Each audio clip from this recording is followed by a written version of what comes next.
కొత్త నిబంధనలు, ఫీజులు మినహాయింపు, రాయితీ ప్రకటన ఇలా సరికొత్త నిర్ణయాలతో ఆంధ్రప్రదేశ్ ప్రభుత్వ పాలనలో వేగం పెంచింది. అమరావతిలో పెట్టుబడుల లక్ష్యంగా భవన నిర్మాణ అనుమతులలో నూతన విధానాలకు శ్రీకారం చుట్టింది.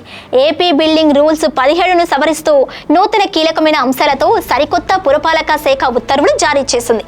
ప్రధానంగా ప్రార్థనా మందిరాలకు నిర్మాణాలకు సంబంధించి భవన అనుమతి ఫీజుల మినహాయింపు, ఈవీ ఛార్జింగ్ స్టేషన్ల ఏర్పాటుకు దరఖాస్తు పత్రాల సంఖ్య తగ్గింపు వంటి విప్లవాత్మక మార్పులను తీసుకొచ్చింది. అనుమతులు సులభతరం చేయడంతో పెట్టుబడులు ఏపీకి క్యూ కడుతున్నాయా? ప్రార్థనా మందిరాల ఫీజుల మినహాయింపు వెనుక ఢిల్లీ పెద్దల నిర్ణయాన్ని పరిగణలోనికి తీసుకున్నారా అనేది ఇవాల్టి పాయింట్ ఆఫ్ వ్యూలో చూద్దాం.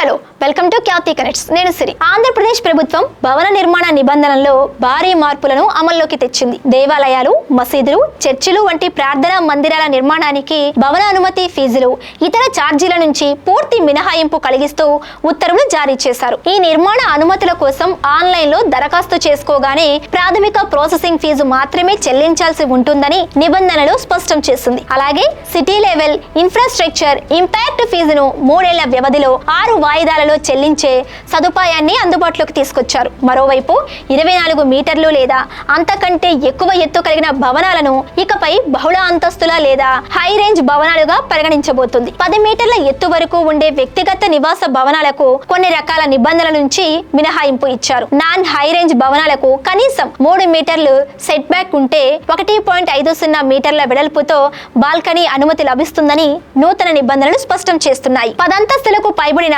హై రేంజ్ భవనాలలో 4.50 మీటర్ల ఎత్తుతో ఎన్విరాన్మెంట్ డెక్ ఫ్లోర్ ఏర్పాటు చేసుకునేందుకు అనుమతినిచ్చారు. ఇందులో పూల తోటలు, వాకింగ్ ట్రాక్లు, బటర్ఫ్లై గార్డెన్, వ్యాయామ కేంద్రాలు, స్విమ్మింగ్ పూల్, సర్వీస్ ఫ్లోర్ తో పాటు రిసెప్షన్ ఏరియాలను నిర్మించుకునేలా రూపొందించారు. పర్యావరణ పరిరక్షణ, గ్రీన్ కవర్ పెంచడం లక్ష్యంగా ఈ సవరణను ప్రభుత్వం ప్రవేశపెట్టింది. దీంతో పాటు 5,000 చదరపు మీటర్లకు పైగా విస్తీర్ణం కలిగిన కొత్త కమర్షియల్ కాంప్లెక్స్లు, హౌసింగ్ సొసైటీలు, రెసిడెన్షియల్ టౌన్షిప్లలో విద్యుత్ వాహనాల కోసం ఈవీ ఛార్జింగ్ స్టేషన్లను తప్పనిసరి చేశారు. అలాగే పాఠశాలలు, ఆసుపత్రులు, పరిశ్రమలు, కంపెనీలు, షాపింగ్ మాల్స్, ప్రభుత్వ ప్రైవేట్ సంస్థలలో 50 మందికి పైగా ఉద్యోగాలు ఉంటే అక్కడ తప్పనిసరిగా శిశు సంరక్షణ కేంద్రాలు ఏర్పాటు తప్పనిసరి చేస్తూ ఉత్తర్వుల్లో పేర్కొంది. భవన నిర్మాణ అనుమతుల కోసం పత్రాల సమర్పణను ప్రభుత్వం భారీగా తగ్గించింది. ఇదివరకు దరఖాస్తుతో పాటు 24 రకాల పత్రాలను ఆన్లైన్ లో అప్లోడ్ చేయాల్సి ఉండగా ఇప్పుడు కేవలం 12 రకాల పత్రాలు జతపరిస్తే సరిపోతుందని వెల్లడించింది. దీనివల్ల